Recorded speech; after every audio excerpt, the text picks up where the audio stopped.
자, 안녕하세요. 다시 휴식 잘 했습니까? 촬영 실습 2주차 2교시를 시작하겠습니다. 지난 시간에 기표기에 대해서 이야기를 했었잖아요.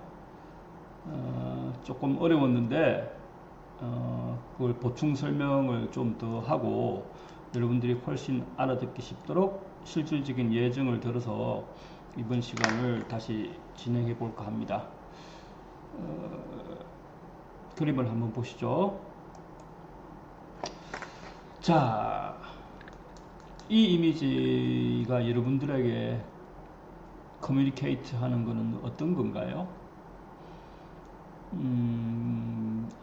일단 보니까 경찰들이 어떤 차 뒤에서 범인과 대치하고 있는 장면 같아요. 경찰서장 같은 사람이 메가폰을 들고 있고,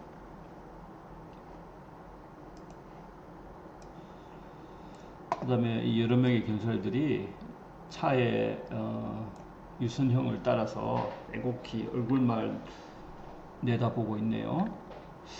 근데 여기 차도 있고 여기 차도 있고 뭐 그래요.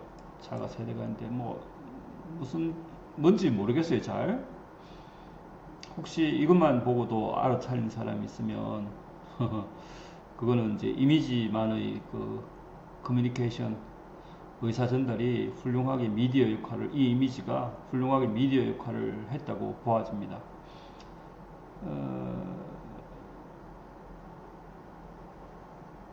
다음 이미지를 한번 보시죠. 과연 이게 지금 어떤 상황인지에 대해서 다음 이미지를 보면 확실하게 알 수 있는데,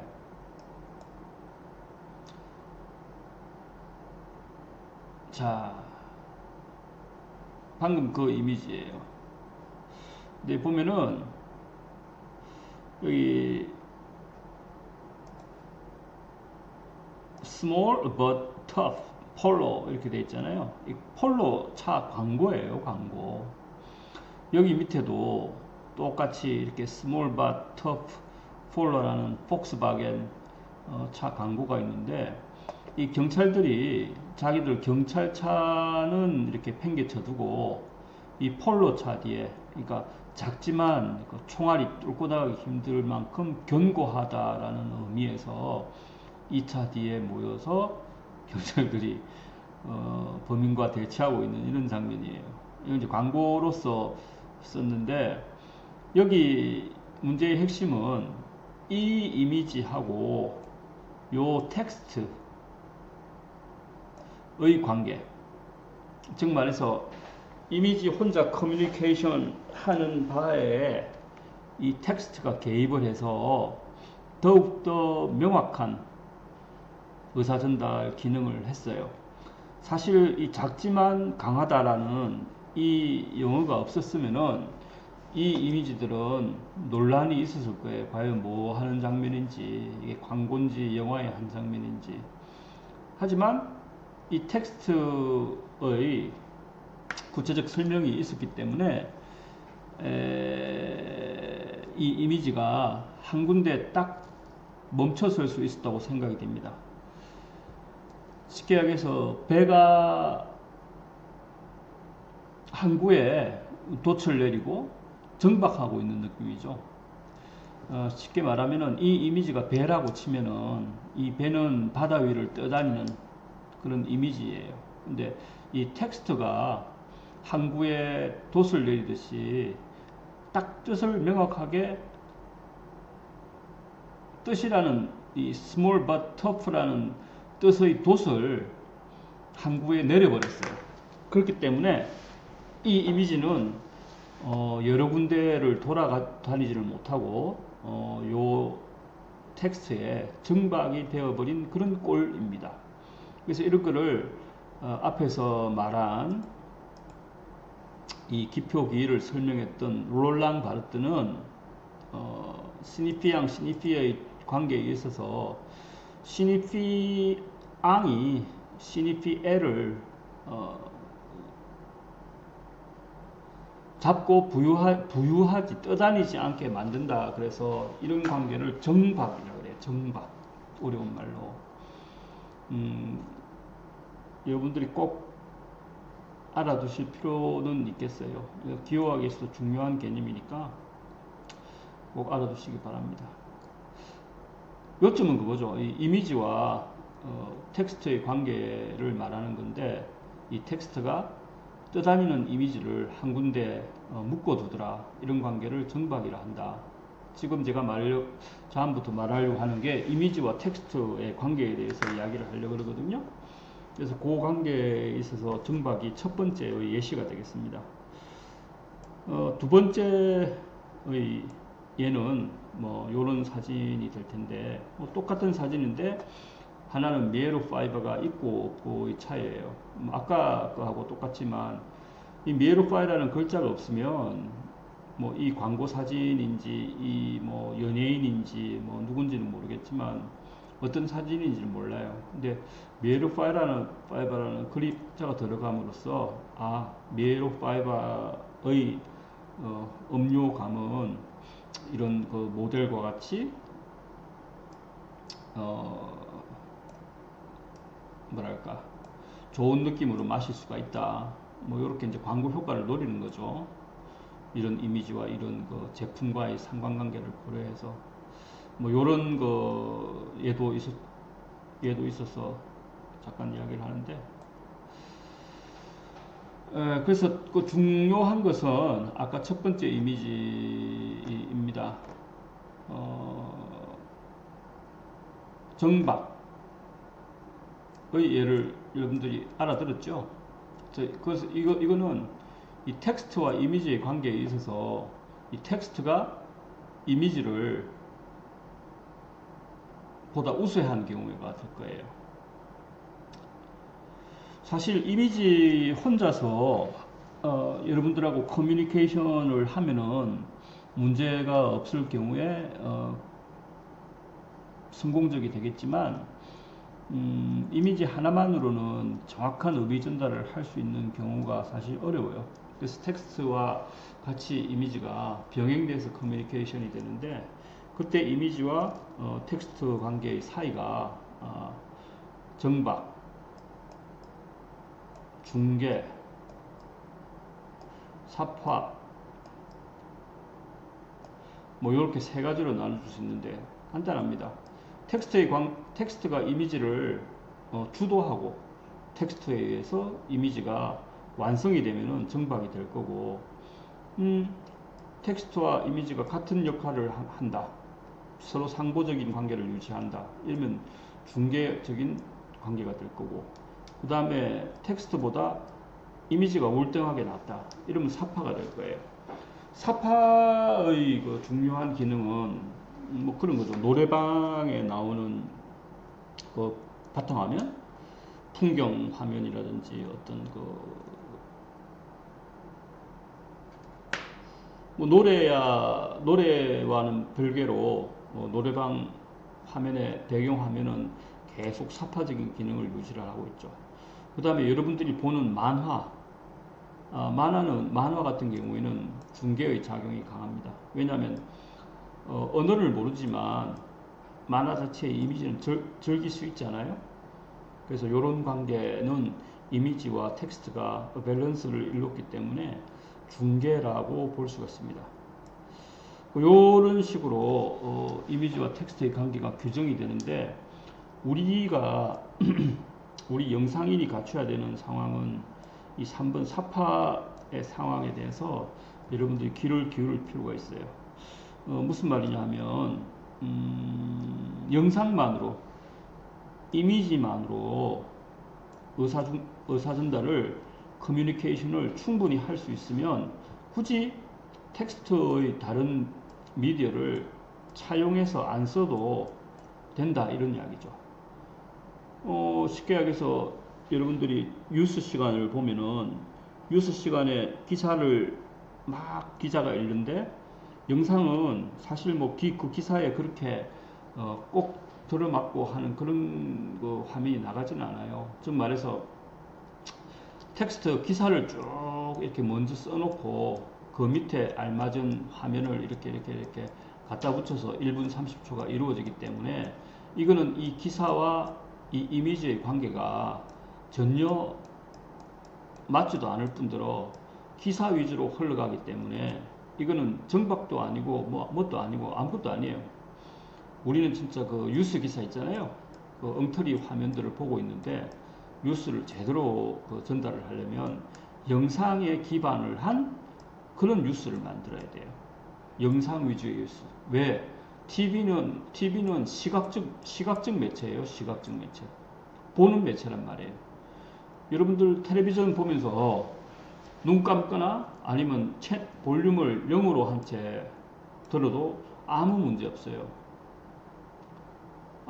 아니지. 볼륨을 0이 아니라 그 TV를 보지 않은 채 귀로만 들어도 아무 문제 없어요. 그러니까 TV라는 것이 TV의 기능을 못하고 그냥 라디오의 기능만 하는 거예요. 그거는 TV의 정상적인 매체성을 살리지 못한 결과죠. TV라는 거는 비디오가 있고 거기다가 사운드가 있어요. 이 두 개의 미디어를 이용한 매체가 TV인데 이 사운드만 기사만 드립다 강조하고 이 비디오를 이렇게 이런 식으로 갖다 붙여가지고 봐도 그만 안 봐도 그만 이렇게 하니까 이 TV가 라디오처럼 들리는 거죠. 안타까운 현실입니다.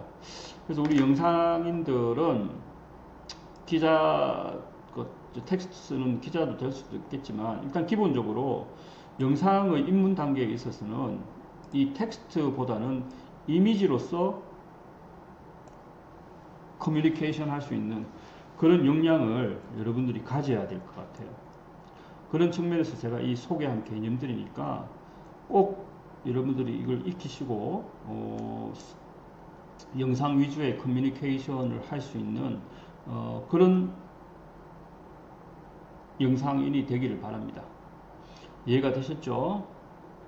이 개념들에 대해서는 다음에 얼굴을 같이 하면 또 다른 제가 이야기를 해드릴 게 있으니까 조금 다음 시간을 기약을 합시다. 자, 요 정도 하고 오늘의 두 번째 이제 이야기인데 앞으로 사진을 쭉 이렇게 보여줄 거예요. 여러분들하고 내하고 사진을 이렇게 보면서 과연 이 영상적 언어가 어떻게 쓰여지는지에 대해서 여러분들이 한번 예정을 보고 직접 느끼고 앞으로 활용할 수 있는 계기를 제가 마련해 드리려고 합니다. 자, 첫 번째 제가 제시하는 예를 봐주세요. 요 사진하고 이 사진하고 같은 날 같은 시에 불과 몇 초 한번 뭐 한 1, 2분 사이에 찍은 건데 뭐 같은 시간이에요. 서울 광화문에서 일어난 일이고 어린이들이 그 교통 캠페인을 벌이고 있죠. 불법 주정차를 하지 맙시다. 대중교통을 이용합시다. 뭐 이러면서 이제 이 초등학교 학생들이 교통 캠페인을 하고 있는 거예요. 내용은 뭐 거의 비슷해요. 근데 여기 이 두 사진에는 큰 차이점이 있는데 어떤 것 같아요? 알아맞혀 보세요. 30초. 저는 여러분들 의견을 들을 수 없지만 여러분들이 집에서 계속 이야기를 이렇게 해주면 좋겠네요. 어떤 것 같아요?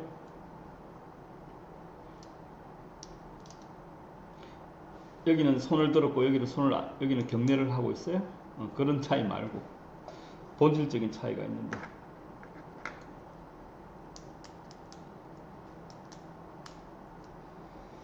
자, 맞추는 학생도 있겠지만 틀리는 학생도 있을 것 같아요. 자, 요거는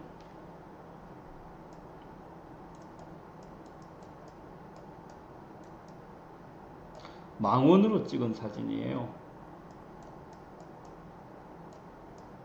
망원은 텔레라 그래요. 텔레. 여러분들 텔레비전 할 때 텔레인데 텔레는 멀다라는 뜻이에요. 멀다. 텔레비전은 멀리 있는 거를 비전 보다는 거니까 그래서 텔레비전이 됐죠. 텔레파시 멀리 있는데 서로 느껴요. 텔레파시. 그래서 공감, 원거리 공감 이런 게 텔레파시죠. 하여튼 이렇게 텔레폰도 그 멀리 있는데 서로 폰 할 수 있는 거, 그게 텔레폰이에요. 그래서 텔레는 멀다라는 말인데, 여러분들 카메라에 보면은 T하고 W 이런 게 있는데, T가 바로 이 텔레를 말하는 겁니다. 즉 말해서 사진 찍는 사람이, 촬영자가 이 피사체하고의 거리가 먼 거예요. 지금 여기 카메라 든 사람하고 이 꼬마들의 사이가 제가 보기에는 한 10m 차이가 있는 것 같은데, 여러분들은 어떻게 느끼시나 몰라요. 10m 정도 거리 떨어진 데서 이렇게 찍었어요. 그 다음에 이 사진은 이 촬영자하고 이 꼬마들 사이가 뭐 한 1m? 내지는 2m, 1, 2m 정도 되는 것 같아요. 그런데 어떻게 이렇게 다 보여요?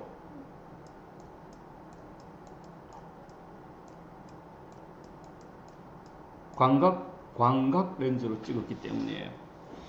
자, 이 광각 렌즈는 넓은 각이다 이거예요. 넓은 각. 각이 넓다 이거예요. 자, 여기서부터 이까지 이렇게 각이 넓어요. 사진에 찍히는 범위가. 그래서 이걸 광각 렌즈라 그래요. 광각 렌즈. 망원 렌즈는 사실 다른 말로 협각 렌즈라 그래요. 협각 렌즈. 좁은 각이라는 이야기예요. 좁은 각. 자, 여기 사진 찍는 사람이 이렇게 서 있으면, 카메라가 있으면 이 사람하고 얘들과의 이 각은 이렇게 돼요. 쉽게 얘기해서 요게 몇 도 정도 될까요? 한 30도라고 치면은 요거는 몇 도 정도 되죠? 요거는 100, 뭐 한 20도 이렇게 되겠네요. 벌써 여기는 각이 좁죠. 30. 요거는 120. 그래서 요거를 광각 렌즈라 그러고, 요거를 협각 렌즈 혹은 망원 렌즈라 그래요. 그래서 멀리서 찍을 수도 있고 가깝게 이렇게 찍을 수 있어요. 근데 사진의 느낌이 틀리죠. 요거는 이 꼬마들이 중첩돼서 이렇게 나타나고, 배경과 이 꼬마들의 거리가 마치 없는 것처럼 느껴져요. 배경도 꼬마들하고 같이 있는 것처럼 느껴지죠. 즉 말해서 이 렌즈 속에 들어가 있는 모든 피사체들이 일렬로 이렇게 배치되어 있는 그런 느낌이 듭니다.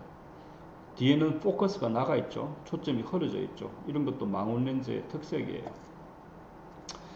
그 다음에 이 광각 렌즈에 대해서 이야기를 해보자면, 이 광각 렌즈는 이 초점들이 다 이렇게 맞아져 있어요. 여기도 맞고, 이 건물도 맞고, 이 멀리 있는 원경도 초점이 다 맞아 있고, 여기 가깝게 있는 꼬마들의 근경도 초점이 다 맞아져 있어요. 이 망원 렌즈랑 초점 맞는 범위가 훨씬 깊죠, 이렇게.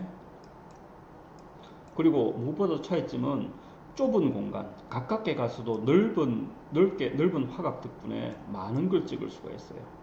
하지만 결정적으로 이 렌즈 모퉁이에 있는 이런 애들은 실제 얼굴이나 실제 몸보다 이 렌즈 밖으로 퍼져나가는 시각적인 왜곡 현상이 일어납니다. 이해가 돼요? 왜냐하면 같은 공간을 넓기 때문이죠. 광각으로. 이걸 보면 알 거예요. 이 팻말이 좀 휘어져 있는 거 알겠어요? 지금 이건데 정사각형이 아니라 마치 휘어지는 마법의 팻말 같아요. 그래서 이렇게 두 차이가 있어요. 여러분들이 카메라를 들었을 때 이렇게 협각으로 찍을지 아니면 광각으로 찍을지에 대해서 여러분들은 결정을 스스로 할 수가 있어요. 즉 말해서 여러분들이 하고 싶은 이야기에 대해서 여러분들이 결정할 수 있는 주체권을 여러분들이 가진다, 이런 이야기예요. 다음. 자, 요거는 초등학생 운동의 날인데 뭐 똑같은 상황이에요. 근데 여기는 그림자가 이렇게 크게 보이네요. 여러분들이 한눈에 보기에도 알 수 있고. 근데 여기는 그림자는 거의 존재하지 않고 얼굴이 다 이렇게 잘 나왔어요. 자, 그림자를 보면 알겠지만 이 햇빛이 이 방향에서 내리쬐고 있어요. 그러니까 이 방향이 되겠죠. 이 방향. 영차는 여기서 사진 찍었으니까. 즉 말해서 요거는 순광이라 그래요. 순광. 광선의 순환 방향이에요. 광선을 등지고, 해를 등지고, 광원을 등지고 찍으면 사진이 이렇게 그림자 없는 깨끗한 사진을 얻을 수가 있어요. 여기 보면은 뭐 그림자 져서 잘 안 보이는 부분이 없죠. 뭐 이런 데야 그림자가 지지만, 이런 거를 순광 사진이라 그러고, 여기 보면은 이런 사진은 역광 사진이라 그래요. 역광 사진. 광선에 역한다는 거죠. 광선을 바라보고 찍는 사진이 역광 사진일 거예요. 역광 사진은 일단 순광 사진하고 큰 차이점이, 사진이 어둡고 대체로 그림자가 많이 나타나니까 당연하겠죠. 그 다음에 그림자가 생기는데 이 그림자를 활용할 수가 있어요. 이렇게. 그래서 이런 사진에서 못 나타내는 다른 스토리 있는 사진, 그림자의 모습을 담아낼 수가 있어요. 그래서 여러분들이 카메라를 들었을 때 광원을 등지느냐, 광원을 바라보고 찍느냐 하는 것도 여러분들의 결정권이에요.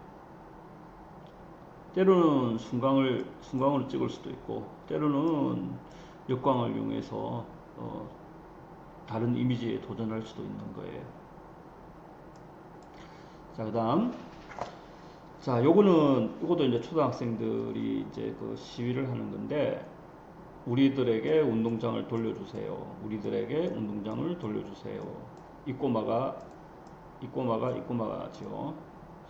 자, 뭐 같은 날 찍은 거예요. 같은 그 시간대에. 근데 이 사진을 보면 어디서 몇 명이 참가하였다라는 전체적인 규모를 보여줄 거예요. 규모와 정보가 많아요. 정보가 많죠. 여기에 저기 학부모도 있고, 여기 방송 기자도 따라가네. 그다음에 뭐 몇 명인지 어딘지, 이게 덕수궁 돌담길이거든요. 알 수가 있다 이렇게 얘기죠. 근데 이거는 여기 보면은 어딘지 거의 알 수가 없어요. 요거 하나밖에 없네요. 그 다음에 이제 몇 명인지도 알 수가 없죠. 다만 이 사진은 운동장을 돌려주세요라는 이 팻말이 크게 찍혀 있고, 이 꼬마의 표정, 그 다음에 이 주먹, 이런 것들이 어울려져서 이 사진보다는 훨씬 뭐예요? 호소력이 있는 사진이 됐어요. 영어로는 뭐 임팩트 정도로 말할 수가 있겠는데,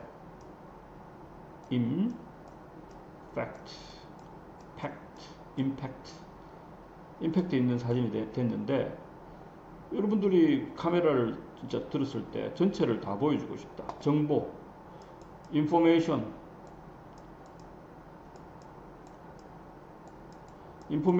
주고 싶다. 이러면 이렇게 찍을 수가 있을 거고, 자기는 인포메이션 대신에 임팩트를 주고 싶다 하면 이렇게 찍을 수가 있을 거예요. 이건 여러분들의 고유한 권한이자 사진 이미지 크리에이터로서의 다양성을 여러분들이 추구할 수가 있는 거예요. 아시겠죠? 그래서 요거는 전체 찍기와 부분 찍기 뭐 이렇게 이야기를 할 수가 있습니다. 전체를 찍을 수도 있고 부분적인 것을 찍을 수도 있다. 그 다음에 이제 두 가지 한데, 요거는 이제 설명과 상징이에요. 스승의 날에 꼬마들이 선생님한테 카네이션 이렇게 주는 건데, 이 학생들이 있고 선생님 표정하고 선생님 사랑해요 라는 이 글씨를 보면 한눈에 스승의 날, 카네이션 이런 걸 알 수가 있어요. 요 밑에는 상징이에요. 상징.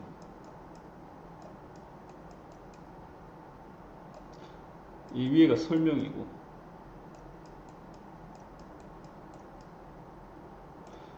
설명이 했죠. 이 한 장으로서 모든 설명을 다 할 수가 있어요. 근데 이거는 카네이션만 포커스를 맞춰서 크게 찍었어요. 스승의 날이라는 그 상징은 카네이션이다 라는 것을 이용해서 이렇게 찍은 거죠. 여러분들이 파리 가면은 어디서 사진 찍어요? 에펠탑에서 찍을 거죠. 왜 그렇죠? 에펠탑이 파리의 상징이기 때문이에요. 그래서 이 상징을 이용할 수 있는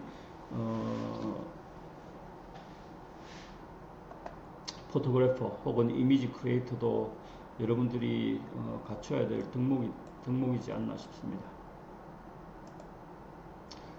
자, 그 다음에 재밌는 사진 두 개인데, 이것도 같은 장소예요.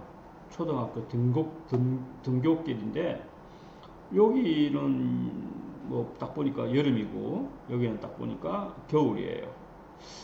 여기 보면은 많은 정보들이 들어가 있는데, 왼쪽 사진 볼까요?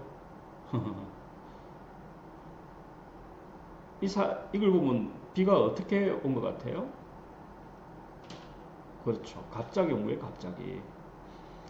이 애가 우산을 미처 준비를 못했네요. 그리고 바람도 부나봐. 우산이 이렇게 휘어졌네. 그럼에도 불구하고 꼬마들이 엄청 기분 좋게 깔깔대면서 집에 가고 있어요. 여름날의 풍경이죠. 반면에 여기는 엄청 추워지고 꼬마들이 볼이 빨개, 옷도 엄청 두꺼운 거 입었어요. 장갑 보세요, 장갑. 뒤에 아줌마도 밍크 코트 입으셨네. 아이고 추워. 요건 여름 방학, 여름, 요건 겨울. 이런 것들을 우리가 이제 이 이미지를 통해서 우리가 알 수가 있어요. 이런 거는 정보와 추리라는 건데, 이 이미지를 통해서 어디서 일어났다, 언제 일어났다, 그때 찍힌 상황은 어떻다 라는 것을 우리가 이미지를 통해서 정보를 얻고 추리를 할 수 있어요. 그래서 이 두 사진의 제목은 정보와 추리라고 이야기를 할 수가 있어요. 여러분이 대신에 이미지를 통해서 정보와 추리를 할 수 있지만, 여러분들이 찍은 사진, 여러분들이 찍은 영상을 통해서 정보와 사진을 보는 사람에게 줄 수도 있어요. 즉 말해서 사진과 영상을 미디어로 삼고 여러분들이 보는 사람들과 커뮤니케이션 할 수 있다는 이야기죠. 오늘 이 이야기가 오늘 수업의 핵심이에요, 핵심. 이것만 뭐 명심하면은 감사하겠습니다. 자, 오늘 수업은 이 정도 하고, 과제란에 제가 다시 제시를 할 테지만, 지금 제가 이야기를 하겠습니다. 여러분들 다음 주까지 핸드폰 폰카가 다 있을 테니까 그걸 이용해서 자기가 누구인지, 영어로 이야기하자면 Who am I? 자기가 누구인지에 대해서 자기가 가지고 있는 폰카로 저한테 사진을 보내서 알려주세요. 증명사진 찍어서 보내라는 이야기가 아니라 자기의 성격, 자기를 형성하는 모든 요소들을 이미지로 표현을 해봐라, 이런 이야기예요.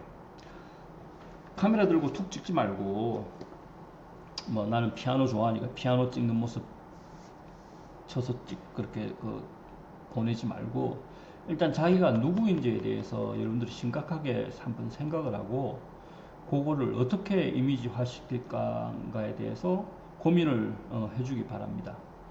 그런 다음 카메라를 들고 계획을 세워서 이미지를 만드세요. 그리고 이미지를 만들면 이미지를 저한테 보내고, 그 이미지에 합당한 글을 덧붙여서, 아까 이미지와 텍스트의 관계에 대해서 정박, 중계, 사파라는 이야기를 했는데, 그 이미지와 함께 글도 써서 저한테 보내주시기 바랍니다. 그러면은 다음 시간에는 그걸 제가 프린트를 해서 만약에 대면 수업을 할 수 있게 되면 그걸로서 또 우리 좋은 재밌는 수업을 해보려고 그러거든요. 자, 이제부터 이제 촬영을 할 거예요. 기술적인 것뿐만 아니라 이런 이미지의 관계에 대해서 여러분들이 깊은 이해가 바탕이 되면은 훨씬 더 좋은 이미지를 만들 수 있거든요. 그래서 제가 지금 2주차에 강조하는 바는 그겁니다. 그래서 오늘 이 시간은 이미지에 대해서 쭉 이야기를 했어요. 과제 성실히 해주시고 다음 시간에 다시 만나길 바랍니다. 수업 감사합니다. 고맙습니다.